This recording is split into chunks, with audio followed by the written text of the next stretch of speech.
Hello friends, तो आज हम पढ़ेंगे वर्ब। वर्ब को हिंदी में बोलते हैं क्रिया। तो आज हम पढ़ेंगे कि वर्ब किसे कहते हैं। वर्ब से तो आप लोग परिचित होंगे, जैसे कि हम लोग ग्रामर ट्रांसलेशन पढ़े, उसमें क्रिया क्या होता है, आना जाना, खाना, रोना, हंसना, ये सब हमारा वर्ब होता है। और वर्ब का फॉर्म भी पढ़े आप लोग के। वर्ब के थर्ड फॉर्म होते हैं, first form, second form, third form. Clear. तो आज हम पढ़ेंगे वर्ब का डिफिनेशन, वर्ब की परिभाषा क्या होती है। तो वर्ब की परिभाषा होती है, a verb is what that shows an action और स्टेट। मैंने क्या बोला, अभी लिख रही हूं तो आप देखिए।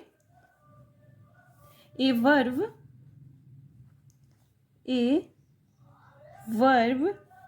इज व्हाट दैट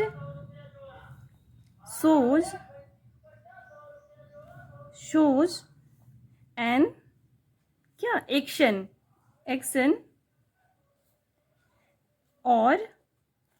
और state. Clear. State in the sense situation, कि वो क्या एक्शन कर रहा है, क्या सिचुएशन है, वो सोच करता है verb. That's called verb. Clear. तो अब हम देखेंगे, अब मैंने बता दिया कि या तो एक्शन सोच करता है या फिर स्टेट सोच करता है। तो आप सोचेंगे कि अब एक्शन वर्ब क्या होता है एंड स्टेट वर्ब क्या होता है। तो चलिए एक बार मैं आपको बताती हूँ कि एक्शन वर्ब क्या होता है। तो हम लोग इसको पार्टीशन कर लेंगे। पहले action verb and next state verb. Clear. देखिए, अगर हम इसको एक्शन वर्ब बोल सकते हैं तो इसको नॉन एक्शन भी बोल सकते हैं ना, कि एक्शन नहीं करता है तो इसको नॉन एक्शन या फिर स्टेट वर्ब बोलेंगे। ठीक है। तो चलिए इसको हम पार्टीशन करते हैं एंड देखते हैं कि क्या क्या होता है। फिजिकल जो एक्टिविटी होती है ना, फिजिकल एक्टिविटी और process, that is called action verb. अब फिजिकल एक्टिविटी क्या होगी, जैसे रन, दौड़ना तो फिजिकल एक्टिविटी है ना, तो हमारा एक्शन वर्ब में आएगा। ठीक है। तो इसमें क्या आ जाएगा हमारा, फिजिकल एक्टिविटीज। ठीक है।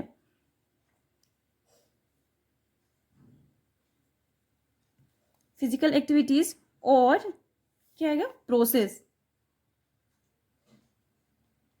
क्लियर। और इसमें नॉन एक्शन, जो एक्शन नहीं करेगा वो हमारा स्टेट वर्ब हो जाएगा। अभी मैं एग्जांपल से बताऊंगी, पहले एक बार देख लीजिए नॉन एक्शन। क्लियर। जैसे इसमें हो गया आई, एक सेकेंड, हाँ, जैसे देखिए इस एग्जांपल हो गया, आई गो टू स्कूल। क्लियर। तो ये हमारा हो गया, स्कूल जा रहा है तो एक्शन कर रहा है ना, स्कूल जाना तो एक एक्शन हो गया है ना, फिजिकल एक्टिविटी कर रहा है। रोहन कुक्स फूड, रोहन खाना बनाता है, रोहन कुक्स फूड। तो ये हमारा हो गया एक्शन वर्ब में। और इसमें देखिए अब क्या, स्टेट वर्ब में क्या हो जाएगा, आई हैव 3 पेन्स, 3 पेन्स। तो क्या हो जाएगा, इसमें कोई एक्शन हो रहा है, नहीं हो रहा है ना, बट वर्ब का तो यूज हो रहा है। तो इसके जो हैव है इसको हम कहेंगे स्टेट वर्ब या नॉन एक्शन वर्ब। ठीक है, इतना क्लियर हो गया ना। जैसे देखिए, आई लाइक्स मैंगो। अब मुझे मैंगो पसंद है, तो इसमें मैं कोई एक्टिविटी कर रही हूँ कि मैंगो देख के उछल रही हूँ, कूद रही हूँ, ऐसा तो कुछ एक्टिविटी कर नहीं रही हूँ, बस आई लाइक्स मैंगो। तो इसमें अगर कोई एक्टिविटी नॉन एक्शन हो रहा है, that is called state verbs. Clear.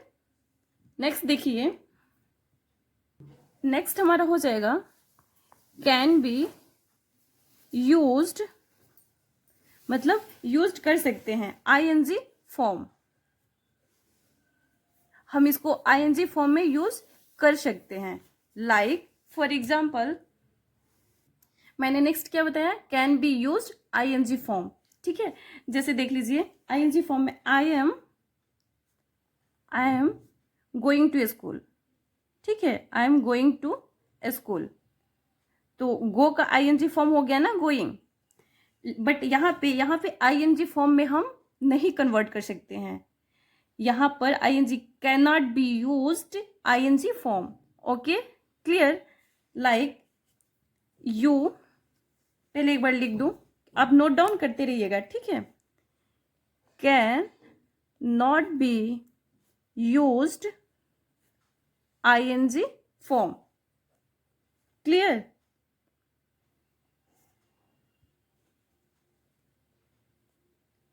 For example एक बार देख लेते हैं, मैंने क्या बोला, के not be use ing form. ing form में इसको हम लोग नहीं बदल सकते हैं। You looks, you look beautiful, मैंने क्या बोला, यू लुक ब्यूटिफुल, ठीक है।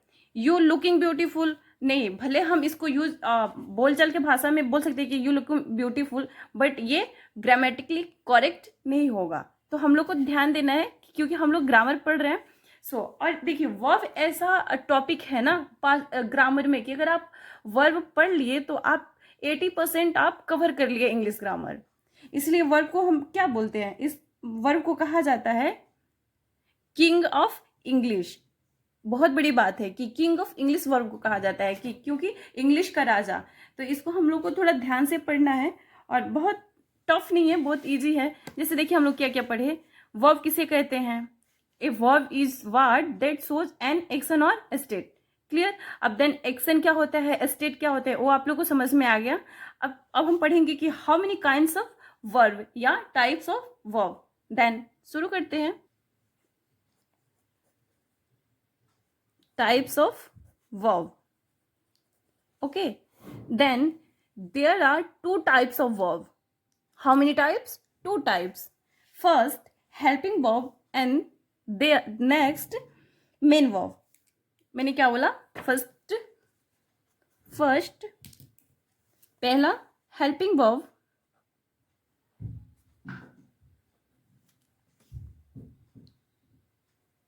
helping verb and next main verb, main verb. आप इससे भी परिचित होंगे क्योंकि हेल्पिंग वर्ब क्या होता था, हम लोग जब टेंस पढ़ रहे थे, डू, डज, हैव, हैज, ये सब क्या था हमारा, ये सब हेल्पिंग वर्ब था। और मेन वर्ब तो आप जानते हैं, ये खाना, आना, जाना, ये सब हमारा मेन वर्ब हो गया। तो देखते हैं और हेल्पिंग और भी क्या क्या आता है हेल्पिंग वर्ब में, और कितने होते हैं हेल्पिंग वर्ब, और मेन वर्ब कौन कौन से होते हैं, क्लियर। तो चलिए देखते हैं हम। देखिए तो ये आपके सामने एक चार्ट रहा, verb there are two kinds, helping verb and main verb. Okay, helping verb, main verb क्या करता है, हेल्पिंग वर्ब मेन वर्ब का हेल्प करता है। जैसे मतलब ही इज डूइंग, वह कर रहा है, तो ये क्या करता है, मेन वर्ब का हेल्प करता है। फॉर एग्जाम्पल देयर आर, ठीक है, मैंने क्या बोला, ही इज डूइंग, ओके, तो ये एग्जाम्पल में हो गया। अब देखिए there are 16 helping verb in English grammar. How many verbs, 16, okay. तो ये 16 हेल्पिंग वर्ब होते हैं इंग्लिश ग्रामर में, लेकिन मेन वर्ब का तो अनलिमिटेड होता है। Main verb, sorry, main verb क्या होता है, बहुत होते हैं, ठीक है। मेन वर्ब अनलिमिटेड होता है, क्लियर। अब देखिए ये क्या, helping verb has no meaning their own. इसका मतलब क्या हो गया, हेल्पिंग वर्ब का अपना कोई मीनिंग नहीं होता है। Helping verb has no meaning, उसका कोई अपना, देयर ओन, उसका कोई अपना मीनिंग नहीं होता, बट मेन वर्ब का अपना मीनिंग होता है ना। इतना क्लियर हो गया। अब देखिए हेल्पिंग वर्ब भी दो प्रकार के होते हैं। ये हमारा हेल्पिंग वर्ब चल रहा है और ये हमारा, देखिए ये हमारा हेल्पिंग वर्ब है ना, और ये हमारा मेन वर्ब हो रहा है। तो इसके भी पार्ट होते हैं, हेल्पिंग वर्ब तो हम लोग पढ़ लिए, बट अब हेल्पिंग वर्ब के भी दो पार्ट होते हैं, ठीक है। अच्छा एक चीज और आप ध्यान दीजिएगा, हेल्पिंग वर्ब को एक्जुलरी वर्ब भी कहते हैं। अगर आपको कहीं एक्जुलरी वर्ब पूछ दिया तो आप कंफ्यूज नहीं होइएगा, क्योंकि हेल्पिंग वर्ब को ही एक्जुलरी वर्ब कहते हैं, ठीक है। तो हेल्पिंग वर्ब का दो कौन सा होता है, एक होता है प्राइमरी वर्ब्स, एक होता है मॉडल। एक क्या होता है, प्राइमरी वर्ब्स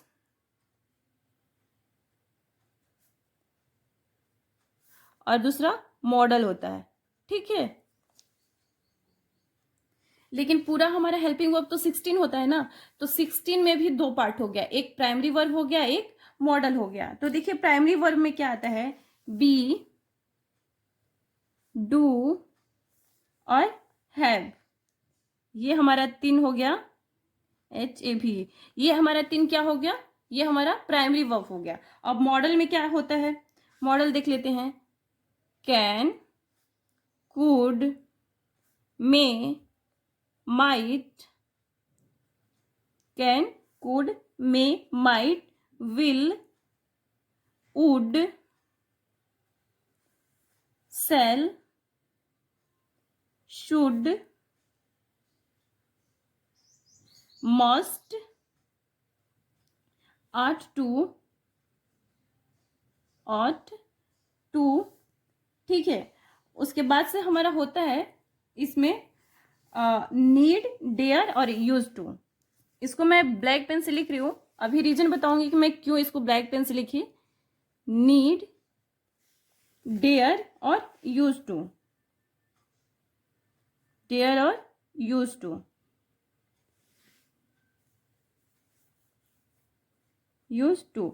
इसको मैं इसलिए ब्लैक पेन से लिखी क्योंकि ये हमारा सेमी मॉडल का काम करता है, ये हमारा सेमी मॉडल। अब आप सोचेंगे सेमी मॉडल होता है क्या है, सेमी मॉडल उसे कहते हैं जो कहीं कहीं मेन वर्ब का काम कर दे और कहीं कहीं हेल्पिंग वर्ब का काम कर दे, उसे हम सेमी मॉडल कहते हैं। इसको हम लिख देते हैं एक बार ग्रीन पेन से। ये तो अलग हो गया ना, आप इसमें नोटिस नहीं करिएगा, ये हमारा हो गया सेमी वॉवेल, सेमी वॉवेल, ठीक है। तो पूरा देखिए कितना हो गया, 1 2 3 4 5 6 7 8 9 10 11 12 13 14 15 16, देन 16 हो गया हमारा। तो ये रहा हमारा हेल्पिंग वर्ब की कहानी, क्लियर। अब थोड़ा मेन वर्ब में देख लेते हैं, मेन वर्ब में क्या होता है, कितने प्रकार के होते हैं, ठीक है। तो मेन वर्ब भी हमारे 2 प्रकार का होता है, एक ट्रांजिटिव, एक इनट्रांजिटिव। चलिए लिखते हैं इसको, मेन वर्ब भी हमारा 2 प्रकार का होता है। देखिए तो ये हमारा हो गया ट्रांजिटिव एंड और सेकंड इनट्रांजिटिव, ये भी 2 प्रकार का हो गया। हेल्पिंग वर्ब भी 2 प्रकार का हुआ और मेन वर्ब भी 2 प्रकार का। अब हम सोचेंगे कि ट्रांजिटिव किसे कहते हैं, ट्रांजिटिव वर्ब किसे कहते हैं, मेन वर्ब का ही तो पार्ट है ना। तो transitive verbs takes a direct object, takes a direct object means, पहले लिख देते हैं फिर एग्जाम्पल से बताते हैं। Takes a direct object, clear. For example लिखिए, फॉर एग्जाम्पल आयशा। अब आप सोचिए Ayesha means what, there are incomplete sentence ना, देन आयशा, अब ये डायरेक्ट ऑब्जेक्ट पे होता है, एन एलिफेंट, एन एलिफेंट, तो ये हमारा डायरेक्ट ऑब्जेक्ट पे डिपेंड रहा, टैग से डायरेक्ट ऑब्जेक्ट, देयर इज का ट्रांजिटिव वर्ब, क्लियर। अब हम देखेंगे इन ट्रांजिटिव, तो इसका जस्ट ऑपोजिट है, तो आप लोग ऐसे ही कर लेंगे, लेकिन यहाँ पे स्पेस नहीं है तो हम इसको यहाँ पे एरो बना के लिख रहे हैं, आप कंफ्यूज नहीं होइएगा। Does not take a direct, does not take a direct object, does not take a direct object, clear. For example देखिए एक बार, फॉर एग्जाम्पल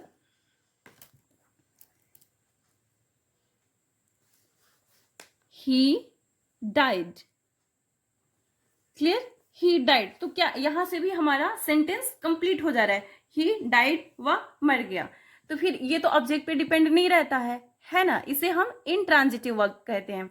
और जो ट्रांजिटिव वर्ब है वो हमारा ऑब्जेक्ट पे डिपेंड रहता है। आयसा मीन्स व्हाट, आयसा मतलब जैसे लग रहा है कुछ इनकम्प्लीट है, आप कुछ कह रहे हैं आगे, देन आयसा एंड एलिफेंट। तो मैं उम्मीद करती हूँ कि ये सब आपको क्लियर हो गया होगा, ट्रांजिटिव और इनट्रांजिटिव वर्ब। ओके, फिर नेक्स्ट देखते हैं हम। चलिए तो कुछ हम एक उदाहरण देख लेते हैं जो हम लोग 16 हेल्पिंग वर्ब पढ़े उसका प्रयोग, कि मे माइट का प्रयोग कब होता है, जैसे और भी क्या था, विल, वुड, ये सब था, उसका यूज कब कब होता है, मस्ट वगैरह का। ठीक है, तो सबसे पहले हम देखेंगे कि मे माइट का प्रयोग कब होता है।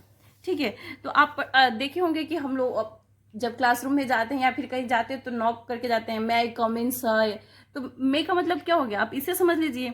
मे और माइट का यूज होता है अनुमति के लिए, परमिशन के लिए हम मे माइट का प्रयोग करते हैं। जैसे जैसे देखिए कि मे आई गो होम, क्या मैं घर जा सकता हूँ। ठीक, यहाँ पे हमारा मे माइट का प्रयोग होगा। क्लियर।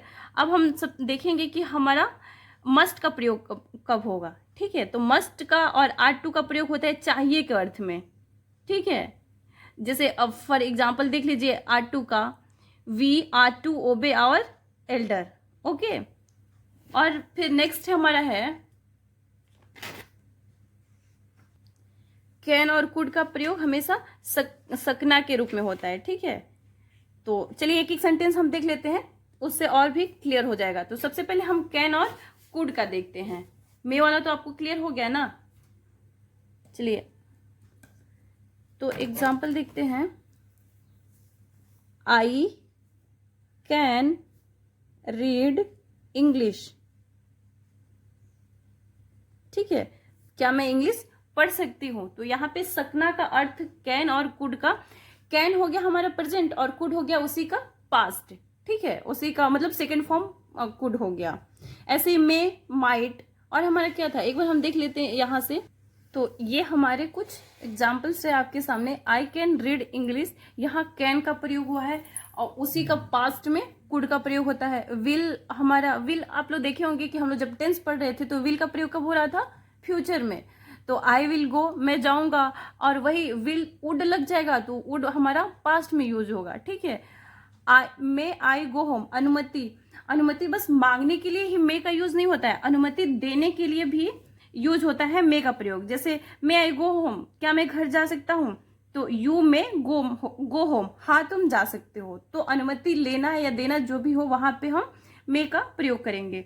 तो मैं उम्मीद करती हूँ कि आपको समझ में आ गया। एक बार चलिए देखते हैं कि हम लोग क्या क्या पढ़े हैं। तो सबसे पहले हम लोग पढ़े हैं वर्ब का डिफिनेशन, वर्ब में एक्शन वर्ब और स्टेट वर्ब।